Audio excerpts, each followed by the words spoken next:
Hello and welcome everyone to chemistry classes. So in this video we will be continuing with NMR spectroscopy, and the topic that we are going to discuss today in this video is not new and we have somewhat covered it in our previous lectures. But today we are going to discuss it, and the way we will discuss it will give it a different perspective. So you will get a new perspective to look at some things that we have already seen in our previous videos. तो आज जो हमारा concept mainly रहेगा वो ये रहेगा कि जो हमारे प्रोटॉन्स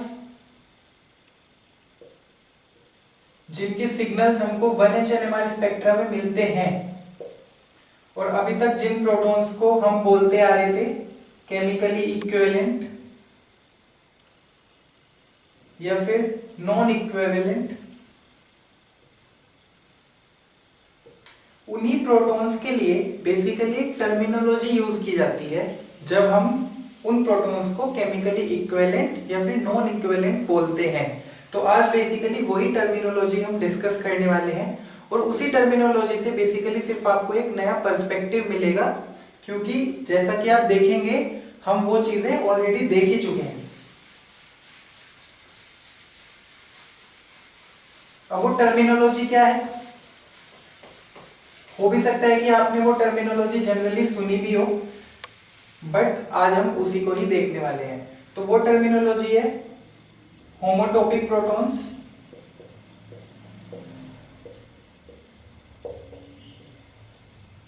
इनएंशियोटोपिक प्रोटॉन्स,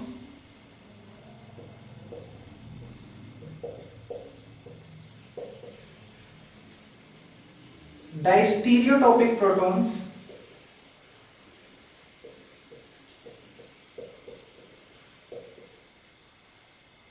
और एक चीज है हेट्रोट्रोपिक प्रोटॉन्स।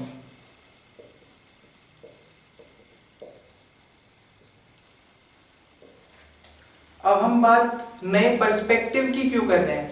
हमने डिफरेंट तरीके के मॉलिक्यूल्स देखे, उनमें ये भी देखा कि किस मॉलिक्यूल में हमको कितने नंबर ऑफ सिग्नल्स मिलेंगे, और हमने उसका रीजन के साथ देखा कि केमिकल एनवायरनमेंट कैसे अलग होता है, और उसी बेसिस पर हमको कितने सिग्नल स्पेक्ट्रम में मिलते हैं, और स्प्लिटिंग कैसे होती है। हमने स्प्लिटिंग का भी देखा कि स्पिन स्पिन कपलिंग हमारे स्पेक्ट्रा को कैसे अफेक्ट करती है।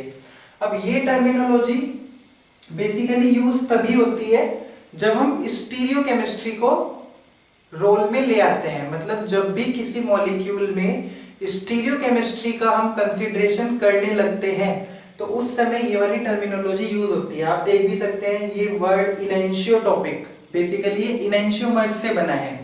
डायस्टीरियोटोपिक डायस्टीरियोमर्स से बना है, तो जो इनएंशियोमर्स है डायस्टीरियोमर्स है। होमोटोपिक होमोमर्स से बना है। तो ये टर्म्स जनरली हम कब पढ़ते हैं? ये हम पढ़ते हैं स्टीरियो केमिस्ट्री के वक्त, जब हम स्टीरियो आइसोमेरिज्म पढ़ते हैं। तो वही बेसिकली टर्मिनोलॉजी यहाँ पे यूज हुई है। तो उसी पर्सपेक्टिव से आज हम कुछ मॉलिक्यूल्स देखेंगे और इन टर्म्स को समझने की कोशिश करेंगे, और एक हेट्रोट्रोपिक है ये भी बताऊंगा। एक आप बेसिकली एक मेन बात जो इनके बारे में वो जान लीजिए अभी, जो होमोटोपिक और इनएंशियोटोपिक प्रोटॉन्स हैं वो ऐसे प्रोटॉन्स हैं जो केमिकली सेम एनवायरनमेंट में होते हैं, केमिकली सेम एनवायरनमेंट। तो इसीलिए इन प्रोटॉन्स का एक ही सिग्नल आएगा, ठीक है। और जो आपके डायस्टीरियोटोपिक और हेट्रोट्रोपिक प्रोटॉन्स हैं they are chemically non equivalent. तो इसीलिए इनका एक से ज्यादा सिग्नल आएगा, मतलब जनरली दो सिग्नल आएंगे। अब दो सिग्नल क्यों बोल रहा हूं? बिकॉज जनरली जब हम ये होमोटोपिक इनएंशियोटोपिक डायस्टीरियोटोपिक प्रोटॉन्स की बात करते हैं तो टिपिकली, मतलब ऐसे रिजिडली नहीं बोल रहा हूं, नॉट 100%, बट टिपिकली ये जो चीज हमको पाई जाती है ये तब पाई जाती है when there is a presence of CH2 group. मतलब जब भी आपके मॉलिक्यूल में आपको CH2 ग्रुप देखने मिलेगा ना, तो CH2 ग्रुप के लिए ही बेसिकली इन टर्म्स का जनरली यूज किया जाता है कि भाई जो ये CH2 ग्रुप के दो प्रोटॉन्स हैं ये आपके होमोटोपिक है, इनएंशियोटोपिक है, डायस्टीरियोटोपिक है, या फिर क्या है हेट्रोट्रोपिक। इसके लिए यूज नहीं होता, इसीलिए इसको अलग से बताऊंगा सबसे एंड में। पर ये तीन टर्म्स एक CH2 ग्रुप के लिए मोस्ट कॉमनली यूज की जाती हैं। तो इसीलिए यहाँ पे मैंने आपको बोला है कि होमोटॉपिक और इनएंशोटॉपिक अगर ये प्रोटॉन होगा तो एक सिग्नल आएगा दोनों प्रोटॉन्स का, और अगर डाइस्टीरियोटॉपिक होगा तो दो सिग्नल आएंगे। ठीक है, अब हम इनको डिटेल में समझने की कोशिश करते हैं। तो सबसे पहले हम समझेंगे होमोटॉपिक प्रोटॉन्स को।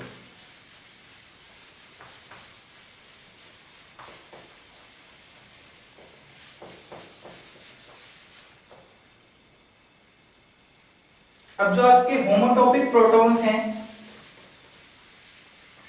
इतना कुछ ज्यादा इसमें डिफिकल्ट नहीं है समझने का। होमोटॉपिक प्रोटॉन्स आपके कौन हो गए, जैसे कि देखिए, इसलिए मैंने बोला कि रिजिडली हमको CH2 ग्रुप नहीं बोलना चाहिए, बिकॉज अगर मैं मीथेन की बात करूं, CH4 molecule, C2H6 molecule ethane, तो इसके सिग्नल कितने आएंगे 1s NMR स्पेक्ट्रम में? एक सिग्नल आएगा। इसके कितने सिग्नल आएंगे? इसका भी एक ही सिग्नल आएगा। ये क्या स्ट्रक्चर है इसका? ये है। तो जो आपके 6 के 6 प्रोटॉन्स हैं वो आपके केमिकली सेम एनवायरनमेंट में हैं। अगर आप देखें फिजिकली 6 के 6 प्रोटॉन्स अलग हैं, बट अभी हम बात कर रहे हैं NMR स्पेक्ट्रोस्कोपी में, और हम पहले भी ये डिस्कस कर चुके हैं कि जब भी हम NMR स्पेक्ट्रोस्कोपी में बात करेंगे तो नंबर ऑफ सिग्नल्स किस चीज पे डिपेंड करेंगे कि आपका टाइम स्केल क्या है। तो यहाँ पे जो आपका बॉन्ड रोटेशन हो रहा है, उस बॉन्ड रोटेशन की वजह से आपको 6 के 6 प्रोटॉन्स सेम ही परसीव करेगा NMR, although they are physically different, but NMR time scale के अकॉर्डिंग ये 6 के 6 प्रोटॉन्स आपको एक जैसे ही प्रतीत होंगे, तो इसीलिए आपको 1H NMR में एक ही सिग्नल मिलेगा। सिमिलरली मीथेन का एक सिग्नल मिलेगा। तो इसीलिए इन प्रोटॉन्स को आप बोलोगे होमोटॉपिक प्रोटॉन्स। अब बात यह है कि इनकी ना एक डेफिनेशन भी दी गई है कि मतलब एक प्रोसीजरल वे, कि मतलब प्रोसीजर क्या है कि होमोटॉपिक प्रोटॉन्स को पता लगाने का। तो इतना कुछ बड़ा प्रोसीजर नहीं है। अगर आपको किन्हीं भी प्रोटॉन्स के बीच में रिलेशन देखनी है, मतलब आपसे यही तो पूछा गया कि जो CH4 है, इस CH4 के प्रोटॉन्स की आपस में क्या रिलेशन है, मतलब इनका नाम क्या है, होमोटॉपिक है, इनएंशोटॉपिक है, क्या है। तो आपको सिर्फ क्या करना है, जैसे कि आपसे पूछा कि इन दो प्रोटॉन्स के बीच में रिलेशन बताओ। अब देखिए, वैसे जनरली दो ही प्रोटॉन्स के बीच में आपसे रिलेशन ऐसे पूछेंगे, ऐसे भी पूछ सकते हैं कि इन दो के बीच में बताओ, इन दो के बीच में बताओ। तो इसीलिए जनरली वो CH2 ग्रुप के लिए फेमस टाइप हो गया है कि दो हाइड्रोजन्स या फिर दो प्रोटॉन्स के बीच में ही हमारे से जनरली ये रिलेशनशिप पूछी जाती है। तो आपको क्या करना है कि जिन भी दो प्रोटॉन्स के बीच में आपसे रिलेशन पूछी गई है, एक प्रोटॉन के बदले वहां पे कोई भी ग्रुप लगा दो, कोई भी ग्रुप XYZ। तो जनरली आपको ऐसे भी बोल सकते हैं कि आप ड्यूट्रियम लगा दो, X के बजाय यहाँ पे ड्यूट्रियम लगा दो। ठीक है, तो मैं क्लियरली बना देता हूं ताकि आपको कोई कंफ्यूजन न रहे। जैसे कि ये आपका मीथेन हो गया और इन दो प्रोटॉन्स के बीच में आपसे रिलेशन पूछी गई, तो आप क्या करो, एक हाइड्रोजन के बदले पहले ग्रुप लगा दो। तो आपने ग्रुप मतलब कोई भी और सब्स्टिट्यूएंट, तो आपने ड्यूट्रियम लगा दिया। ये X भी हो सकता है, दिस कैन बी एनीथिंग, कोई जरूरत नहीं है कि आपको कोई वैलिड एटम ही लगाना है, something which is different from hydrogen बस। फिर उसके बाद मतलब ये ऐसे बस थ्योरेटिकल तरीका है निकालने का। सिमिलरली दूसरा जो आपका प्रोटॉन है वहां पे वही सेम ग्रुप लगा दो कुछ भी। तो अब आप देखो, ये जो दो मॉलिक्यूल्स आपके पास बने हैं, जब आपने इन दोनों प्रोटॉन्स को उस ग्रुप से रिप्लेस किया है, तो इन दोनों के बीच में क्या आप डिस्टिंग्विश कर सकते हैं? नहीं कर सकते। ये दोनों बिल्कुल आइडेंटिकल हैं, इनके बीच में कोई भी डिफरेंस नहीं है। तो इसीलिए मतलब डिफरेंस नहीं है कि ये दोनों कंप्लीटली आइडेंटिकल हैं NMR की आईज में, ये दोनों मॉलिक्यूल्स NMR डिस्टिंग्विश नहीं कर पाएगा। तो ये दोनों आइडेंटिकल हैं, इसीलिए इन दोनों मॉलिक्यूल्स का सेम ही सिग्नल आएगा। तो इसीलिए ये दोनों जो आपके प्रोटॉन्स हैं, ये आपके होमोटॉपिक प्रोटॉन्स हैं। ठीक है, तो होमोटॉपिक प्रोटॉन्स का आपको क्लियर हो गया होगा कि दो ऐसे प्रोटॉन्स जो आपको सेम सिग्नल देंगे, और तरीका क्या है निकालने का कि उन दोनों प्रोटॉन्स के बदले आप कोई भी ग्रुप लगा के देख लो। सेम काम आप यहाँ पे इथेन में भी कर सकते हो। कोई भी 6 में से 2 प्रोटॉन्स पकड़ लो और उन दोनों प्रोटॉन्स पे एक एक बार कोई भी रैंडम ग्रुप सब्स्टिट्यूट करके देख लो, और फिर जो आपके पास 2 नए मॉलिक्यूल्स बनेंगे उस ग्रुप के सब्स्टिट्यूट करने के बाद उन दोनों को देखो कि आप डिस्टिंग्विश कर पा रहे हो। तो जिस वे में आप उनको डिस्टिंग्विश कर पाओगे उसी बेसिस पर हम उनको नाम देते चलेंगे। तो अगर वो दोनों बिल्कुल कंप्लीटली आइडेंटिकल हैं तो इसीलिए हम उनको बोलेंगे होमोटॉपिक। ठीक है, अब ऐसे ही हम बढ़ते हैं इनएंशियोटॉपिक की तरफ। इनएंशियोटॉपिक कब बोलते हैं?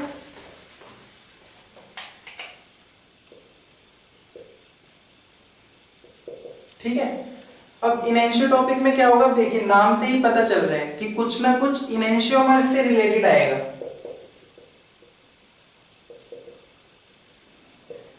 वैसे अभी तक हमने स्टीरियोकेमिस्ट्री पढ़ी नहीं है, पर अभी हम ये एज्यूम करके चल रहे हैं कि आपको थोड़ा बहुत बैकग्राउंड नॉलेज है स्टीरियो आइसोमर्स का। तो इनएंशियोमर्स बेसिकली मैं आपको सिर्फ एक जनरल डेफिनेशन दे देता हूं। इनएंशियोमर्स हम कैसे पता लगाते हैं, एक हमारे पास RS कॉन्फ़िगरेशन होती है। तो क्या होता है कि आपके मॉलिक्यूल के अंदर काइरल सेंटर है। काइरल सेंटर मतलब आपका जो भी मॉलिक्यूल स्टीरियोकेमिकली एक्टिव होगा उस सेंटर को हम काइरल सेंटर बोलते हैं। तो अब काइरल सेंटर जहां भी मॉलिक्यूल में होता है उस सेंटर को हम कॉन्फ़िगरेशन दे सकते हैं, R कॉन्फ़िगरेशन और S configuration. There is some set of rules जिसके बेसिस पर आप ये कॉन्फ़िगरेशन अलॉट करते हैं। अभी हम उसकी बात नहीं करेंगे। बट अगर आपके पास 2 मॉलिक्यूल्स हैं, जैसे कि ये, ठीक है, अब ये दोनों मॉलिक्यूल्स में ये आपका काइरल सेंटर है, क्योंकि ये आपके चारों अलग ग्रुप्स लगे हैं। तो एसिमेट्रिक तो ये है, और एसिमेट्रिक होने के साथ साथ ये काइरल भी है। एक्चुअली एसिमेट्रिक और काइरल में भी फर्क है। कुछ एसिमेट्रिक सेंटर्स कौन होते हैं? एसिमेट्रिक सेंटर हम तब बोलते हैं जब कोई भी आपका कार्बन है वो 4 डिफरेंट ग्रुप से जुड़ा हो। कार्बन की वैलेंसी 4 है तो उसके साथ आपको हमेशा 4 ग्रुप्स लगे हुए मिलेंगे, मतलब उसकी वैलेंस 4 बॉन्ड्स वो बनाते हुए आपको दिखेगा। तो अगर वो चारों के चारों ग्रुप्स अलग हैं तब हम बोलते हैं कि भाई ये कार्बन एसिमेट्रिक है।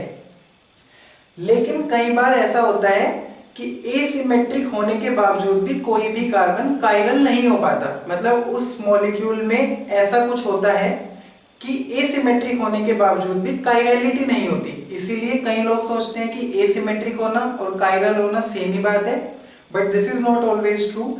एसिमेट्रिक कार्बन काइरल हो भी सकता है और काइरल नहीं भी हो सकता है। ठीक है, तो ये बेसिकली जो यहाँ पे मैंने बनाए हैं, ये वाला जो कार्बन सेंटर है ये यहाँ पे एसिमेट्रिक तो है ही, पर ये यहाँ पे काइरल भी है।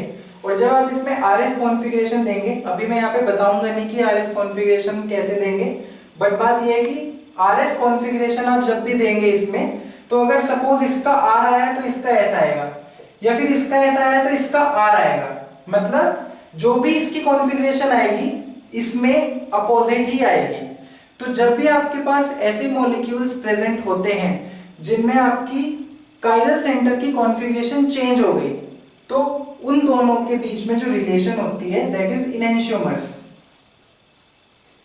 मतलब इनएंशियोमर्स देखने के और भी तरीके हैं, जैसे हम बोलते हैं कि mirror images non super imposable, पर यह भी एक तरीका है कि जो भी आपके काइरल सेंटर्स हैं आप उनकी कॉन्फ़िगरेशन देख लो, और उन काइरल सेंटर्स की अगर कॉन्फ़िगरेशन चेंज हो जाती है तो उन मॉलिक्यूल्स की जो रिलेशनशिप होती है दैट इज इनएंशियोमर्स। तो यही चीज अभी हम यहाँ पे इनएंशियोटॉपिक प्रोटॉन्स में देखने वाले हैं। कैसे?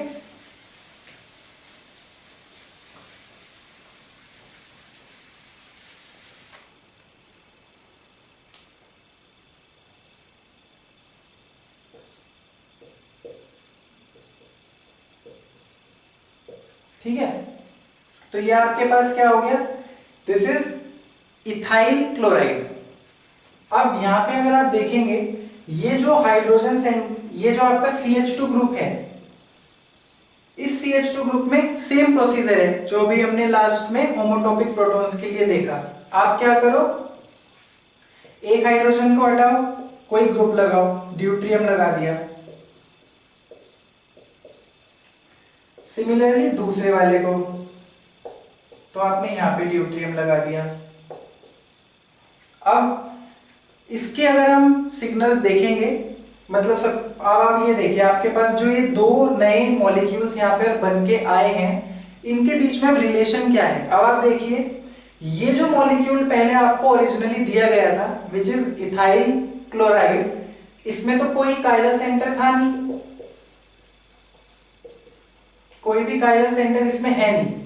लेकिन जब आपने हाइड्रोजन को सब्स्टिट्यूट कर दिया ड्यूट्रियम से, तो ये कार्बन सेंटर आपका कायरल बन गया, मतलब ये मॉलिक्यूल आपका अकायरल था, बट अभी ये आपका कायरल है और ये भी आपका कायरल है। ठीक है, अब अगर आप इस कायरल सेंटर की कॉन्फ़िगरेशन निकालेंगे R या S, तो आप ये पाएंगे कि दोनों की अलग आएगी। सपोज इसकी R आई तो इसकी S आएगी, इसकी S आई तो इसकी R आएगी।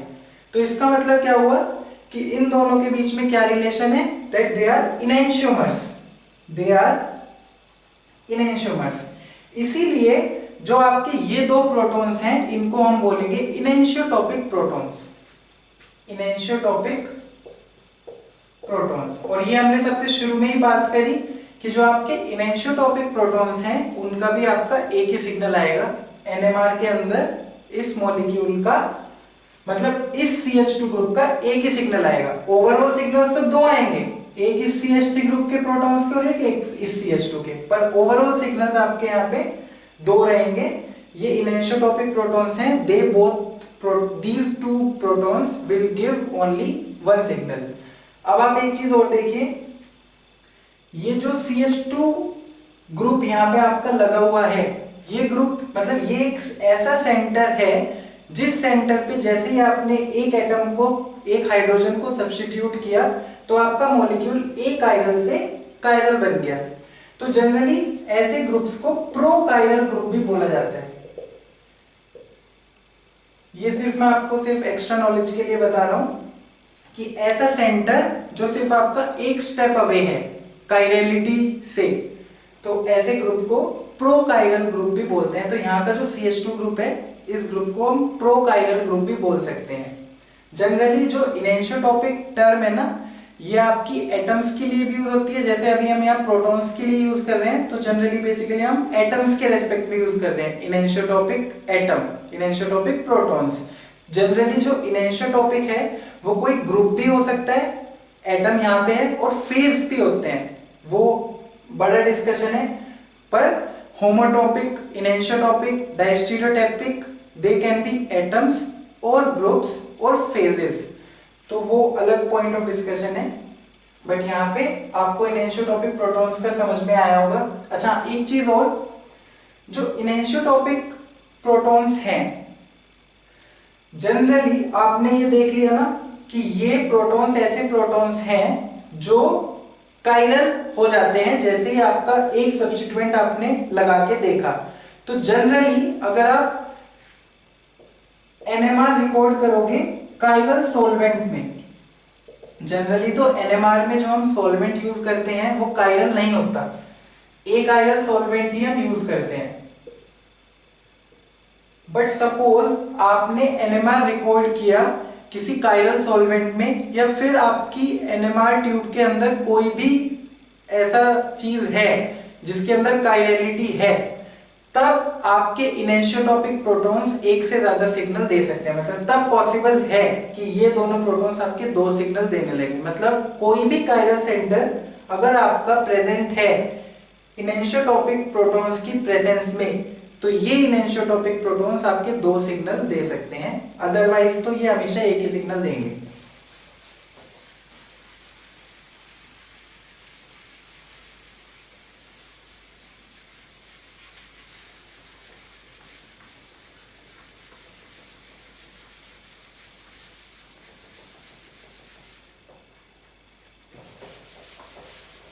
अभी हमारा आ गया डायस्टीरियो टॉपिक। अब आप देख ही रहे होंगे, मैंने ऐसा कुछ नया नहीं बताया आपको। हम पहले भी इथेन, मीथेन, इथाइल ब्रोमाइड, इन सब के सिग्नल्स हम देख चुके हैं, बस आपको एक नया पर्सपेक्टिव मिला है। एक्चुअली जब भी आप एनएमआर सिग्नल्स निकालेंगे और उसमें स्टीरियो केमिस्ट्री का रोल आ जाता है, तो केमिकल इक्विवेलेंस और नॉन इक्विवेलेंस देखना थोड़ा टिपिकल लगने लगता है, बट ऐसा कुछ है नहीं। हमारे पास एक प्रॉपर तरीका है जिससे हम आराम से देख पा रहे हैं। बस हमको थोड़ा दिमाग में ये रखना है कि जब भी हमारे मॉलिक्यूल के अंदर आपको CH2 ग्रुप दिखे, तो उस समय आपको थोड़ा सा एक्टिव रहना है एनएमआर सिग्नल्स निकालते वक्त। अभी जो मैं आपको डायस्टीरियोटॉपिक प्रोटॉन्स बताने वाला हूँ, उससे आपको समझ में आएगा कि क्यों थोड़ा सा एक्टिव रहना है।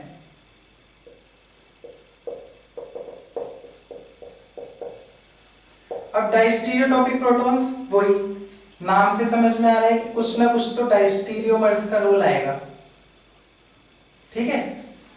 अब डायस्टीरियोटॉपिक प्रोटॉन आपको एक कायरल मॉलिक्यूल्स के अंदर भी मिल सकते हैं और कायरल मॉलिक्यूल्स के अंदर भी मिल सकते हैं। अभी जब मैं आपको एक कायरल मॉलिक्यूल्स के अंदर डायस्टीरियोटॉपिक प्रोटॉन की बात करूंगा, तो आपको कुछ भी नयापन नहीं लगेगा, हम ऑलरेडी डिस्कस कर चुके हैं। कब हमने डिस्कस किया था? आपको याद होगा कि हमने एक मॉलिक्यूल डिस्कस किया था, मिथाइल साइक्लोप्रोपेन, ठीक है। और इसके अंदर हमने डिस्कस किया था कि नॉर्मली अगर आपसे इसमें कोई number of 1H NMR signals पूछेगा, तो एकदम दिमाग में आता है कि 3 आएंगे, एक इसका, एक इस हाइड्रोजन का, और ये जो यहाँ पे ये 2 हाइड्रोजन लगे हैं, एक इनका आ जाएगा। बट हमने बाद में क्या देखा था कि ये जो हमारे यहाँ पे CH2 ग्रुप के प्रोटॉन्स हैं, वो आपके एक रिजिड सिस्टम पर लगे हुए हैं। तो जो आपके अबव द प्लेन वाले हाइड्रोजन है, वो एक अलग केमिकल एनवायरनमेंट में है, और जो आपके बिलो द प्लेन वाला हाइड्रोजन हैं, वो आपके अलग केमिकल एनवायरनमेंट में है। तो उस वजह से इन दोनों प्रोटॉन्स का आपको अलग सिग्नल मिलता है, इसीलिए इसके जो number of 1H NMR signals हैं, दे आर 4। अब आप देखिए, this is nothing but these 2 protons are diastereotopic. Diastereotopic, ठीक है। तो ये दोनों CH2 के प्रोटॉन्स को हम डायस्टीरियोटॉपिक बोलेंगे। अभी हमने सबसे शुरू में क्या देखा था कि डायस्टीरियोटॉपिक प्रोटॉन्स आपको NMR के अंदर 2 अलग सिग्नल्स देंगे। तो यहाँ पे वही तो हुआ, आपको 2 अलग सिग्नल मिले, तो ये डायस्टीरियोटॉपिक है। और अगर आप उसका एग्जाम्पल चाहिए, तो जैसे आप ये देखो, ये भी एक अच्छा मॉलिक्यूल है,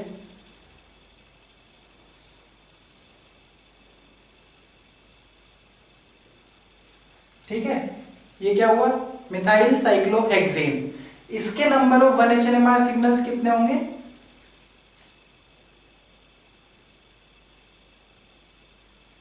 इसमें आपको मिलेंगे 8 सिग्नल्स। अब आप देखिए 8 सिग्नल इसमें आपको कैसे मिले? एक तो ये मिथाइल, एक तो हो गया इसका, एक जो ये एक्सियल पे हाइड्रोजन है, एक हो गया इसका 2। अब आप देखिए, जो यहां पे ये CH2 ग्रुप है, ये CH2 ग्रुप में एक हाइड्रोजन एक्सियल पे है, एक हाइड्रोजन इक्वेटोरियल पे है। एक मतलब बिलो द प्लेन है, एक अबव द प्लेन है। तो यहां पे भी आपकी सेम ही कंडीशन है जो आपकी मिथाइल साइक्लोप्रोपेन के अंदर थी। तो ये जो दोनों आपके ये 2 CH2 हैं, इस CH2 के अबव द प्लेन वालों का एक आएगा, बिलो द प्लेन वालों का एक आएगा। तो इसलिए 2 सिग्नल्स आपको मिले यहां से। सिमिलरली जो आपके ये नेक्स्ट एडजेसेंट 2 CH2 हैं, एक इधर से चलते वक्त और एक इधर से चलते वक्त, इनके आपको 2 सिग्नल मिलेंगे। और जो आपका लास्ट में बचा CH2 ग्रुप, इस CH2 ग्रुप के भी आपको 2 सिग्नल्स मिलेंगे। तो यहाँ पे आपके ये दोनों प्रोटॉन्स, ये दोनों प्रोटॉन्स, ये प्रोटॉन्स, ये सब आपके डायस्टीरियोटॉपिक प्रोटॉन्स हैं। तो इसीलिए number of signals in methyl cyclohexane are 8 1H NMR signals. तो यहाँ पे भी आपके डायस्टीरियोटॉपिक प्रोटॉन्स थे।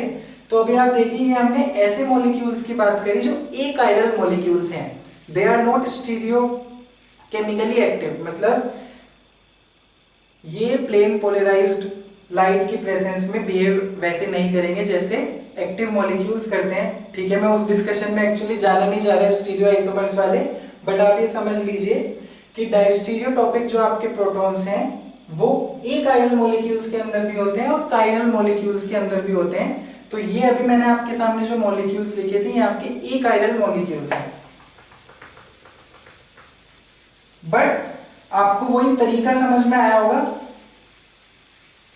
तरीका कुछ नहीं है, आपको बस जो CH2 ग्रुप के प्रोटॉन्स हैं उनको एक दूसरे ग्रुप के साथ सब्स्टिट्यूट करना है, फिर आपको देखना है कि उन दोनों के बीच में रिलेशन क्या है। अभी आपको जब काइरल मॉलिक्यूल्स का बताऊंगा तब आपको वो चीज ज्यादा समझ में आ जाएगी जो अभी तक हमने पिछले होमोटॉपिक और इनैनिसोटॉपिक के साथ की थी। तो आप काइरल मॉलिक्यूल्स में देखिए, काइरल मॉलिक्यूल्स का मतलब कि वे मॉलिक्यूल्स में काइरल सेंटर है, जैसे कि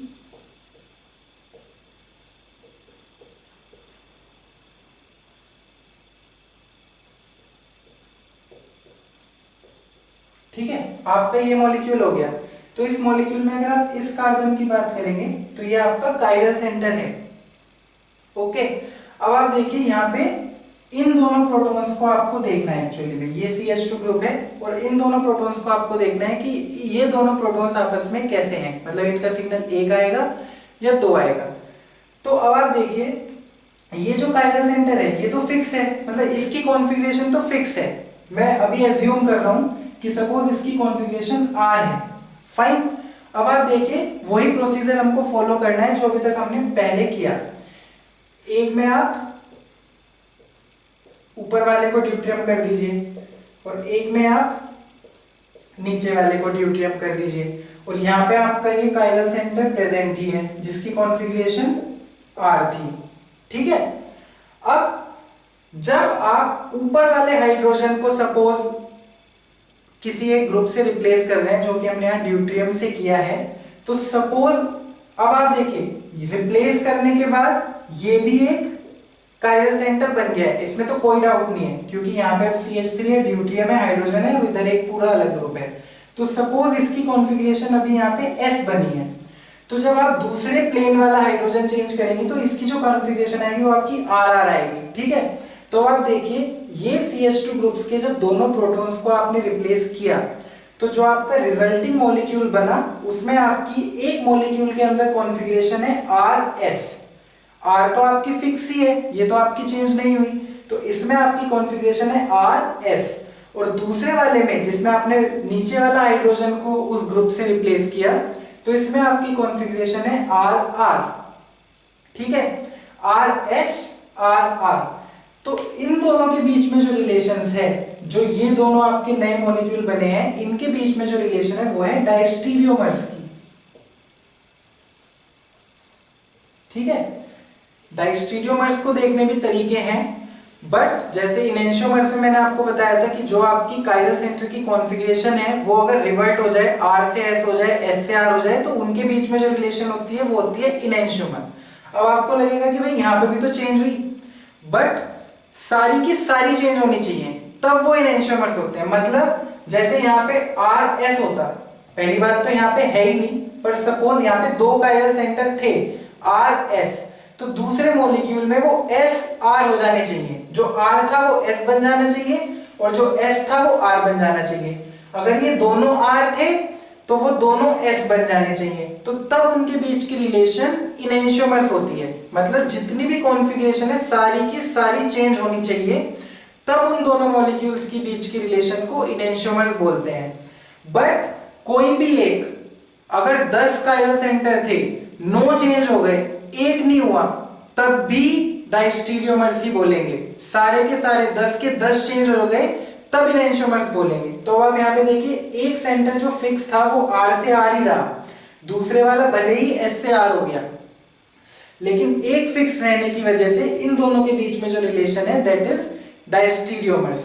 तो इसीलिए ये जो दोनों आपके प्रोटॉन्स हैं ये आपके कहलाएंगे डायस्टीरियोटॉपिक प्रोटॉन्स, और डायस्टीरियोटॉपिक प्रोटॉन्स आपके NMR में अलग अलग सिग्नल्स देंगे। They will give 2 signals. अब वही 2 सिग्नल क्यों दे रहे हैं? Because they are facing a different chemical environment. मतलब देखिए हमको फील नहीं हो रहा है, बट ये दोनों हाइड्रोजन्स बेसिकली इस कार्बन की टेट्राहेड्रल ज्योमेट्री में है और ये दोनों हाइड्रोजन अलग अलग प्लेन में है। मतलब अगर आप स्टीरियोकेमिकल, वैसे तो हम इनको दोनों को सेम प्लेन में बना के इन दोनों ग्रुप को अबव द प्लेन और बिलो द प्लेन बना सकते हैं, बट बात यह है कि जब भी मॉलिक्यूल में कोई दूसरा कायरल सेंटर प्रेजेंट होता है तो ये दोनों CH2 ग्रुप के प्रोटॉन्स के रेस्पेक्ट में, मतलब ये कायरल सेंटर को अलग अलग तरीके से परसीव करते हैं। तो इसीलिए ये दोनों CH2 ग्रुप्स अलग अलग केमिकल एनवायरनमेंट में है, ऐसे बिहेव करते हैं। इसीलिए इन दोनों का जो सिग्नल है वो आपको अलग अलग मिलता है। अब आप देखिए हम बोल तो रहे हैं कि अलग अलग मिलता है, बट वो जो चेंज, जो केमिकल एनवायरनमेंट का चेंज है वो इतना ज्यादा मेजर नहीं है। मतलब जो ये दो सिग्नल्स हमको मिलते हैं ये इतनी ज्यादा दूरी पे नहीं होते। जैसे एक आपको मिला सपोज सिंगल बॉन्ड ही है तो इतना तो क्यों लिखूं, एक आपको मिला सपोज 2.0 ppm पे, तो दूसरा आपको मिल जाएगा 2.1 ppm पे। मतलब दोनों सिग्नल्स के बीच का जो गैप है वो काफी ज्यादा कम होगा। तो डायस्टेरियोटॉपिक है, मान ली बात, दो सिग्नल्स आएंगे मान ली बात, बट केमिकल एनवायरनमेंट में इतना ज्यादा चेंज नहीं है। बट बात यह है कि जब भी आपसे नंबर ऑफ सिग्नल्स पूछे जाएंगे तब तो वो चीज मैटर नहीं करती कि चेंज कितना है कितना नहीं है, डिफरेंस कितना है कितना नहीं है। तो इसीलिए तब तो आपको यही बोलना पड़ेगा कि इस मॉलिक्यूल के अंदर कितने सिग्नल्स मिलेंगे, एक इसका, दो इनके, एक इस हाइड्रोजन का, एक इसका। तो इस मॉलिक्यूल के अंदर आपके जो नंबर ऑफ सिग्नल्स होंगे दे विल बी 5। तो नंबर ऑफ सिग्नल्स के वक्त ही आपकी डायस्टेरियोटॉपिक प्रोटॉन्स वाली चीज बहुत ज्यादा इंपॉर्टेंट हो जाती है। बिकॉज अगर आपने डायस्टेरियोटॉपिक प्रोटॉन्स का कॉन्सेप्ट मिस किया तो आपके सिग्नल्स हमेशा आप एक कम ही काउंट करोगे और आपका आंसर गलत हो जाएगा। तो इसीलिए डायस्टेरियोटॉपिक प्रोटॉन्स को समझना काफी इंपॉर्टेंट है। और भी हम मॉलिक्यूल्स अभी देखेंगे जिससे आपको डायस्टेरियोटॉपिक प्रोटॉन्स और अच्छे से क्लियर होगा। हाँ, बट मैं क्या बताना चाह रहा था कि जो इनकी केमिकल शिफ्ट है वो केमिकल शिफ्ट ज्यादा डिफर नहीं करती है और वो काफी आसपास ही होती है। अब आप देखिए दो अलग अलग सिग्नल्स हैं, काफी आसपास है। अब आप देखिए अगर इनका केमिकल एनवायरनमेंट अलग हो गया तो अब बेसिकली देखा जाए तो they will be able to split each other signal. हमने अभी तक क्या बात की थी कि जनरली सिंगल बॉन्ड में ऐसा होता नहीं है, सिग्नल स्प्लिट नहीं करते हैं आइडेंटिकल प्रोटॉन्स। पर हमने ये तो बोला ना कि आइडेंटिकल स्प्लिट नहीं करते हैं, पर यहां तो हमें दिख ही रहा है कि they are not identical, they are not chemically same, इसीलिए they will be splitting each other signal. अब आप देखिए इसीलिए जनरली ऐसे मॉलिक्यूल्स, मतलब ऐसे वाले प्रोटॉन्स का जहां पे भी आपको जिस पोजीशन पे आपको स्पेक्ट्रम में सिग्नल मिलेगा वो काफी ज्यादा कॉम्प्लिकेटेड हो जाता है। क्यों? क्योंकि एक तो ये डिफरेंस कम, मतलब आपकी एक्सिस इतनी है, यहाँ पे आपका 2 है, यहाँ पे आपका 2.1 है। एक तो आपका ये डिफरेंस इतना कम हो गया 2 और 2.1 वाला, ये मैं ऐसे रैंडमली बोला, 0.1 के बजाय 0.2 ppm का भी डिफरेंस हो सकता है, पर वो इतना ज्यादा नहीं है कम ही। तो एक तो डिफरेंस इतना कम हो गया, ऊपर से जो स्प्लिटिंग पहले सिर्फ मिथाइल से और इससे होनी थी वो अब आपस में भी होगी। तो आप देखिए मल्टीप्लिसिटी कितनी बढ़ गई। हमने देखा था ना कि जब डिफरेंट डिफरेंट प्रोटॉन से स्प्लिटिंग होने लगती है तो मल्टीप्लिसिटी कैसे जाती है, n1 + 1 n2 + 1। तो आप देखिए मल्टीप्लिसिटी आपकी कितनी बढ़ गई, 6 आ रही है, 12 आ रही है। तो इतने छोटे से एरिया में दो तो सिग्नल मिलने हैं और उन सिग्नल की मल्टीप्लिसिटी भी आपकी 6, 8, 10, 12 ऐसे चली गई। तो इसीलिए ऐसे सिग्नल्स को रिजॉल्व करना बहुत ज्यादा मुश्किल भी हो जाता है। मतलब आपको वहां पे बहुत ज्यादा ओवरलैपिंग भी मिलती है डायस्टेरियोटॉपिक प्रोटॉन्स के केसेस में। तो एक ये चीज थी जो मुझे आपको बतानी थी। तो डायस्टेरियोटॉपिक प्रोटॉन्स के केमिकल शिफ्ट में इतना ज्यादा चेंज नहीं होता है, आपको आसपास ही मिलते हैं, but obviously number of signals are 2। और हाँ, आई होप कि इतनी चीजें हम एनएमआर में डिस्कस कर चुके हैं तो आपको ये चीज तो क्लियर है कि मल्टीप्लिसिटी का नंबर ऑफ सिग्नल से कोई लेना देना नहीं है। मतलब जैसे दिमाग में ये बात आ सकती है कि हमारा सिग्नल ऐसा है, तो भाई ये सिग्नल एक है, मल्टीप्लिसिटीज की, भले ही क्वार्टेट हो, भले ही ये क्वार्टेट है, मतलब पीक्स हमको भले ही एनएमआर में इसमें देखने में 4 मिल रही है, बट ये सिग्नल एक ही है। मतलब सिग्नल और स्प्लिटिंग को आपस में कभी भी कंफ्यूज नहीं करना है, मतलब दिमाग में ये आ सकता है। वैसे तो हमने इतना पढ़ लिया है, बट कई बार जब हम कंफ्यूज्ड स्टेट ऑफ माइंड में होते हैं तो उस समय हम सोच सकते हैं कि भाई ये तो 4 सिग्नल हैं, बट ऐसा नहीं है, ये सिग्नल एक ही है, वो एक सिग्नल ही बस स्प्लिट हुआ है। तो आपको कभी भी स्प्लिटिंग को नंबर ऑफ सिग्नल से कंफ्यूज नहीं करना है। This is just a word of caution कि don't confuse splitting with number of signals. ठीक है, तो आपको diastereotopic protons I hope clear हो गया होगा। एक दो एग्जांपल अभी और दूंगा।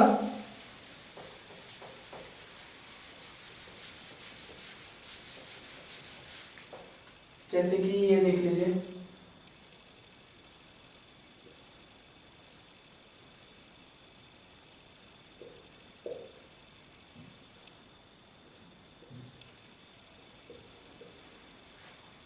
अगर आप यहां पे बात करेंगे तो ये दोनों प्रोटॉन्स भी आपकी डायस्टीरियोटोपिक हैं।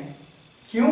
क्योंकि देखिए यहाँ पे काइरल सेंटर है, ये हाइड्रोजन है, तो यहाँ पे ऑलरेडी एक काइरल सेंटर है, और ये दोनों प्रोटॉन्स इसीलिए आपके 2 सिग्नल शो करेंगे। तो अगर आपसे कोई पूछे इस मॉलिक्यूल में नंबर ऑफ सिग्नल्स, तो 1 2 3 4 5 6 7, तो इस मॉलिक्यूल में you will be getting 7 1HNMR signals. और एक जो अभी मैं आपको बताने वाला हूं वो है आपका गेट 2019 का क्वेश्चन।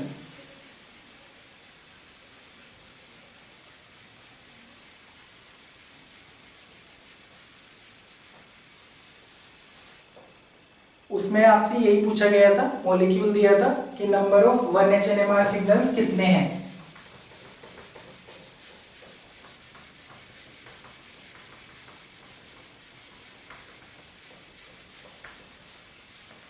इवन आंसर की में भी पहले उसका आंसर गलत आ गया था, फिर उसके बाद जब क्वेश्चन को चैलेंज किया गया तो उसके बाद रिवाइज होकर उसका आंसर ठीक आया था।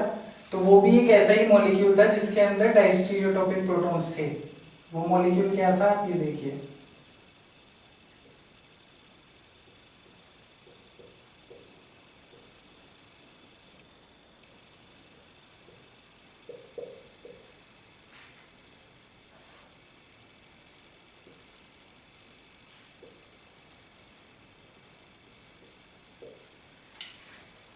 ये मॉलिक्यूल गेट 2019 में पूछा गया था, जो एग्जाम मैंने भी दिया था। इसमें आपसे पूछा था 1HNMR सिग्नल्स। तो अब आप देखिए इसमें 1HNMR सिग्नल्स कितने आएंगे। जो इसका पहले आंसर की में क्वेश्चन आया था, आंसर आया था, उसमें आपके 5 आए थे। क्योंकि देखिए जनरली आपको देखने में 5 ही दिखेंगे। कैसे? एक तो इस मिथाइल का 1, फिर ये जो 2 आपके मिथाइल हैं इनका 1 2, ये जो 2 आपके यहाँ पे हाइड्रोजन हुए इनका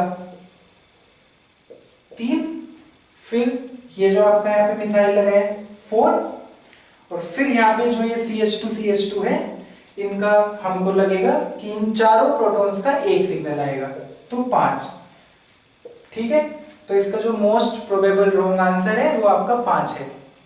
फिर उसके बाद जब आंसर की को चैलेंज किया गया तब इसका आंसर 6 आया, जो कि करेक्ट आंसर है। और 6 क्यों है? वही डायस्टीरियोटोपिक प्रोटॉन्स। अब आप देखिए डायस्टीरियोटोपिक प्रोटॉन्स क्यों हैं ये दोनों, और तो कहीं इसमें पॉसिबिलिटी है नहीं डायस्टीरियोटोपिक प्रोटॉन्स होने की। सिर्फ यहाँ पे जो ये 2 CH2 वाली पोजीशंस हैं यहीं पे इसमें डायस्टीरियोटोपिक प्रोटॉन्स होने की पॉसिबिलिटी है। तो अब आप देखिए कैसे, तो आप वही सिंपल फंडा जो अभी तक हमने देखा क्या था कि आप ड्यूट्रियम लगा दीजिए। तो एक आपने ड्यूट्रियम लगा दिया, तो अब आप देखेंगे जैसे ही आपने यहाँ पे ड्यूट्रियम लगाया तो ये सेंटर अब आपका काइरल सेंटर बन गया। पर बात यह है कि क्या मॉलिक्यूल में और कोई काइरल सेंटर प्रेजेंट है? ये तो बन गया नो डाउट, पर और कोई भी तो होना चाहिए जिसकी फिक्स्ड रहेगी कॉन्फ़िगरेशन, जैसा कि अभी हमने लास्ट मॉलिक्यूल में देखा। तो वो सेंटर आपका देखिए ये है, ये वाला सेंटर आपका काइरल सेंटर बन गया है। तो इसीलिए ये जो मॉलिक्यूल है, ये मॉलिक्यूल आपके 6 सिग्नल्स देगा 1HNMR में। ऑब्वियसली जो केमिकल शिफ्ट होगी इन दोनों प्रोटॉन्स की, वो इतनी ज्यादा मतलब इतने ज्यादा डिफरेंस उनमें नहीं होगा केमिकल शिफ्ट में, बट सिग्नल्स आपके इन दोनों प्रोटॉन्स के अलग आएंगे। मतलब अबव द प्लेन जो आपके प्रोटॉन्स हैं और जो बिलो द प्लेन आपके प्रोटॉन्स हैं, वो आपके दोनों अलग सिग्नल शो करेंगे। इसीलिए जो इसका करेक्ट आंसर है दैट इज 6। तो आप देखिए डायस्टीरियोटॉपिक प्रोटॉन्स का कॉन्सेप्ट इतना ज्यादा इंपॉर्टेंट है। नंबर ऑफ 1HNMR सिग्नल्स हम करते रहते हैं, इतने मॉलिक्यूल्स कर देते हैं और बिल्कुल ही ऐसा कॉन्फिडेंस आ जाता है कि अब तो नंबर ऑफ NMR सिग्नल्स में हम गलती कर ही नहीं सकते। बट फिर भी आप देखिए ये एक ऐसा मॉलिक्यूल है जो आपसे गलती करवा सकता है, बिकॉज डायस्टीरियोटॉपिक प्रोटॉन्स का ही कॉन्सेप्ट ऐसा कॉन्सेप्ट है जो उस समय प्रेशर सिचुएशन में दिमाग से स्लिप हो सकता है। तो इसलिए आपको बहुत ही अच्छे से डायस्टीरियोटॉपिक प्रोटॉन्स को देखना है।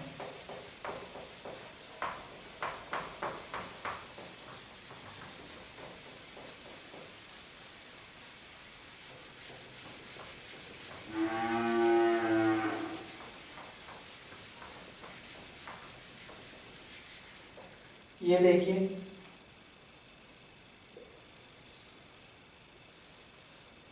ये क्या है, ये बेसिकली ये है।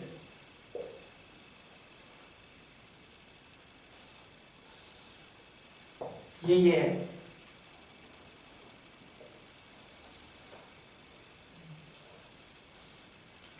ये क्या है, ये है।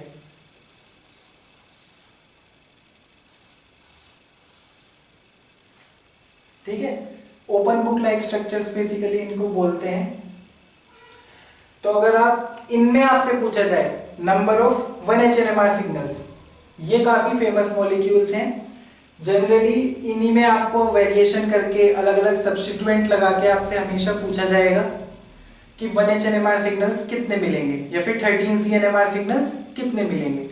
तो मैं आपको इन दोनों मॉलिक्यूल्स में बता रहा हूं, तो आपको उसी तरीके से फिर इसमें चाहे कितने भी तरीके का वेरिएशन करो, आपको इनमें समझ में आ जाएगा, तो वही काम हमको उनमें करना है। तो आप देखेंगे इस मॉलिक्यूल में आपको जो 1HNMR सिग्नल्स मिलेंगे दे विल बी 4। जनरली हमको लगेगा 3, बट वही डायस्टीरियोटॉपिक का ही पूरा कॉन्सेप्ट है।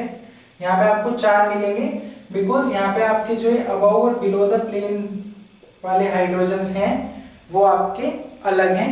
क्यों अलग हैं? डायस्टीरियोटॉपिक हैं। जो तरीका अभी तक मैंने आपको बताया है वही तरीका आप इसमें भी लगा के देखिए, आपको समझ आएगा कि यहाँ पे आपको 4 सिग्नल क्यों मिलेंगे। और अगर आप इसमें बात करेंगे तो यहाँ पे आपको मिलेंगे 2 सिग्नल्स। मैं आपको ये जरूर बता दे रहा हूँ कि आपको किन किन प्रोटॉन्स के मिले। जो आपके यहाँ पे 4 सिग्नल्स मिले हैं, एक तो आपको मिला है यहाँ के, ये जो तो मैंने ए, एक तो आपको इनका मिला है, ये बी, ठीक है, और ये आपके सी और डी। मतलब जो अबव द प्लेन वाले हैं उनको सी मान लीजिए, जो बिलो द प्लेन वाले हैं उनको डी मान लीजिए। तो आपको यहाँ पे 4 सिग्नल्स मिलेंगे। यहाँ पे आपको 2 मिलेंगे, क्यों? एक सेट ऑफ प्रोटॉन्स तो आपका ये है ए, और बाकी आप देखेंगे तो ये सेम ही है। मतलब आप ये देखिए सेम, फिर ये सेम और ये सेम। तो यहाँ पे आपके जो अबव और बिलो द प्लेन वाले हाइड्रोजन है, इसको आप, ये आपके अलग अलग बिहेव नहीं करते हैं, तो ये आपके सेम ही सिग्नल देंगे। ये आपके डायस्टीरियोटॉपिक यहाँ पे नहीं है, सिर्फ यहाँ पे एक एक्स्ट्रा CH2 आने की वजह से। वही मैं आपको बता नहीं रहा हूँ, वो कॉन्सेप्ट आपको वही ग्रुप रिप्लेस करके देखना है। पर यहाँ पे इनका आपको एक सिग्नल मिलेगा और एक सेट ऑफ प्रोटॉन्स ये है, तो 2 सिग्नल 1HNMR में, और इसमें आपको मिलेंगे 4 सिग्नल्स।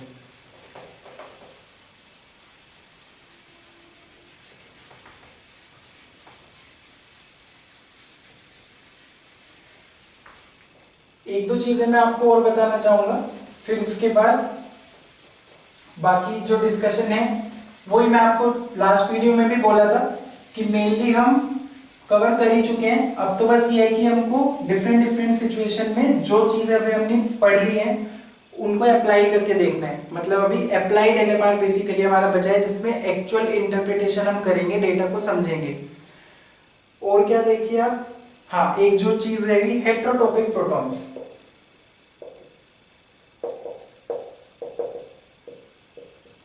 देखिए हेट्रोटॉपिक प्रोटॉन्स भी मतलब हम नॉर्मली कर ही चुके हैं, बस वही एक नाम के लिए मैं आपको एग्जांपल दे दे रहा हूं। जनरली ये टर्म हम यूज नहीं भी करते।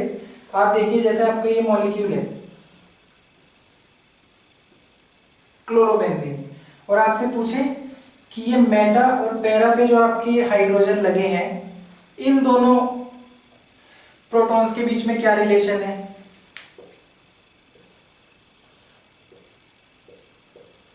ठीक है, अब बात वही आ जाती है कि भाई इन दोनों प्रोटॉन्स के रिलेशन की हम बात ही क्यों करें? ये तो वैसे ही अलग अलग कार्बन पे लगे हैं, अलग अलग कार्बन पे लगे हैं, तो केमिकली एनवायरनमेंट इनका अलग ही है, तो इसीलिए इनके दो ही सिग्नल्स आएंगे, इसका अलग इसका अलग। सबसे शुरू में यही बोला था ना कि डायस्टीरियोटॉपिक और हेट्रोटॉपिक प्रोटॉन्स ऐसे प्रोटॉन्स हैं जो आपको एनएमआर में अलग सिग्नल देंगे। तो ये दोनों प्रोटॉन्स तो वैसे भी अलग ही केमिकल एनवायरनमेंट में हैं, तो इसीलिए इनकी हम जनरली बात ही नहीं करते, बट फिर भी इनको जो नाम दिया गया है दे आर हेट्रोटॉपिक प्रोटॉन्स। करना इसमें भी वही है, यहाँ पे ग्रुप लगाया, यहाँ पे छोड़ दिया, फिर दूसरे वाले पे ग्रुप लगाया, ये छोड़ दिया। तो अगर आपसे इनके बीच में कोई रिलेशन पूछेगा तो भाई इनके बीच में क्या रिलेशन है? यहाँ पे तो एटम की कनेक्टिविटी ही चेंज हो गई। अभी आप देखिए जितने भी हमने पीछे बात करी थी वहां पे कनेक्टिविटी नहीं टूटी थी एटम की, वही तो मेन फर्क है। मैं बेसिकली आइसोमर्स बताना नहीं चाह रहा हूँ। आइसोमर्स ब्रॉडली दो तरीके के होते हैं, constitutional isomers, stereo isomers. Constitutional isomers कौन से होते हैं? जिनमें आपकी एटम की कनेक्टिविटी ही चेंज हो जाती है कि आपने बॉन्ड तोड़ के कहीं और लगा दिया। बट स्टीरियो आइसोमर्स कौन से होते हैं? जहां पे आपकी एटम की कनेक्टिविटी चेंज नहीं होती, वहां पे आपका स्पेशियल अरेंजमेंट चेंज होता है, मतलब स्पेस में एटम्स ने अरेंजमेंट चेंज किया बट बॉन्डिंग चेंज नहीं हुई। पहले जिस एटम से जो एटम कनेक्टेड था वही एटम रहा। अब आप इन दोनों में देखेंगे तो यहाँ पे तो बॉन्ड ही टूट गया ना। यहाँ पे आपका ये एक्स लगा है मेटा पोजीशन पे Cl के, और यहाँ पे आपका ये एक्स लगा है पैरा पोजीशन पे Cl के, तो they are not stereoisomers. तो इसीलिए यहाँ पे ना होमो बोलेंगे, ना इनैंशियो बोलेंगे, ना डायस्टीरियो बोलेंगे, दे आर कॉन्स्टिट्यूशनल आइसोमर्स। तो इसीलिए इनके लिए जो टर्म यूज हुई है they are heterotopic protons, and you can also say heterotopic constitutional protons, क्योंकि दे आर कॉन्स्टिट्यूशनल आइसोमर्स। यहाँ पे एटम की कनेक्टिविटी चेंज हुई है। तो हेट्रोटॉपिक प्रोटॉन्स आपके ये हैं।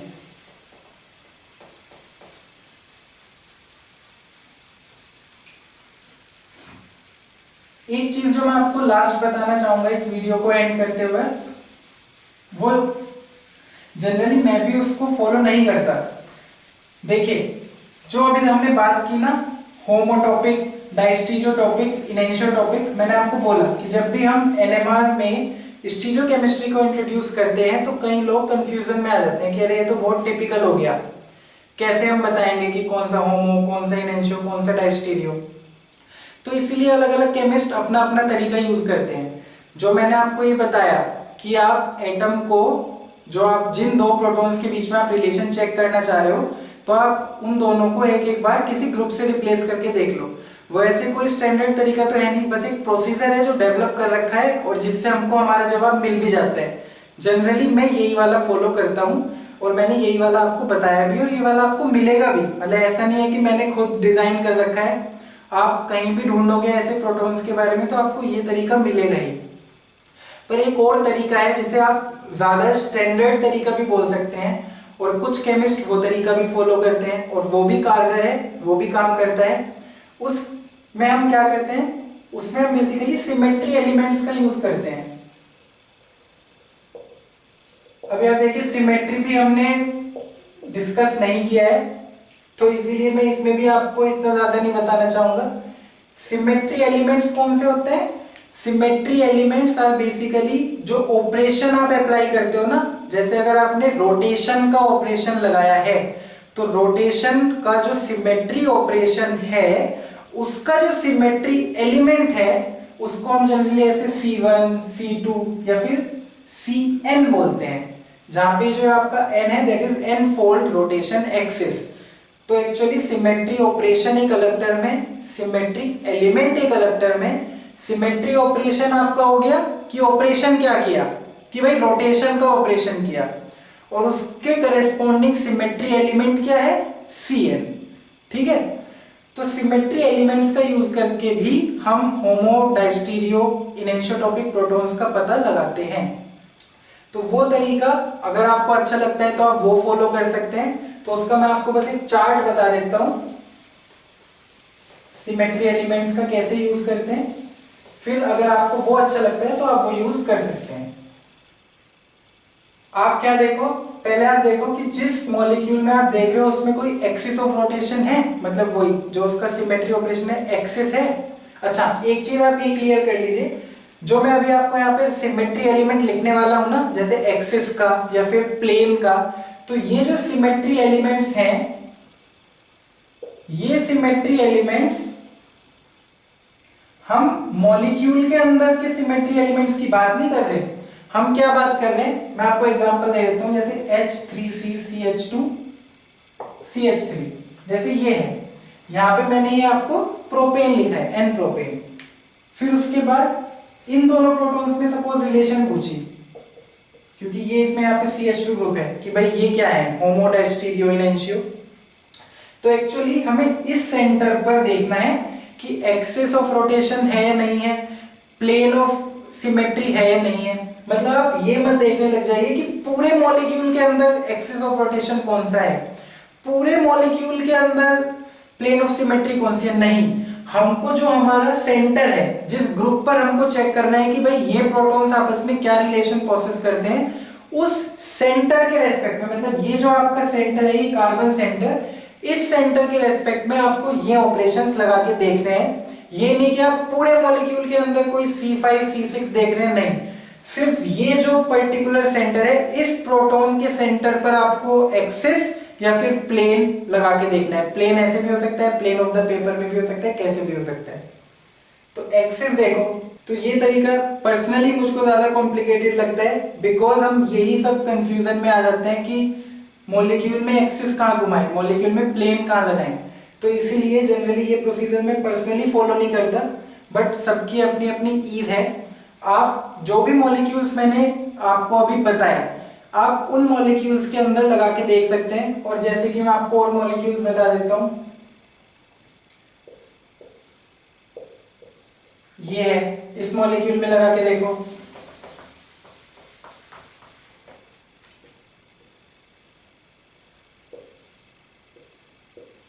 ये दो मॉलिक्यूल्स हैं। इन दोनों मॉलिक्यूल्स में आप वो वाला तरीका भी लगा के देखो जो आपको ग्रुप चेंज करने वाला बताया, और इन दोनों मॉलिक्यूल्स में आप सिमेट्री ऑपरेशन वाला तरीका भी लगा के देखो, और फिर देखो कि ये जो दोनों CH2 ग्रुप्स हैं ये आपके कैसे बिहेव कर रहे हैं।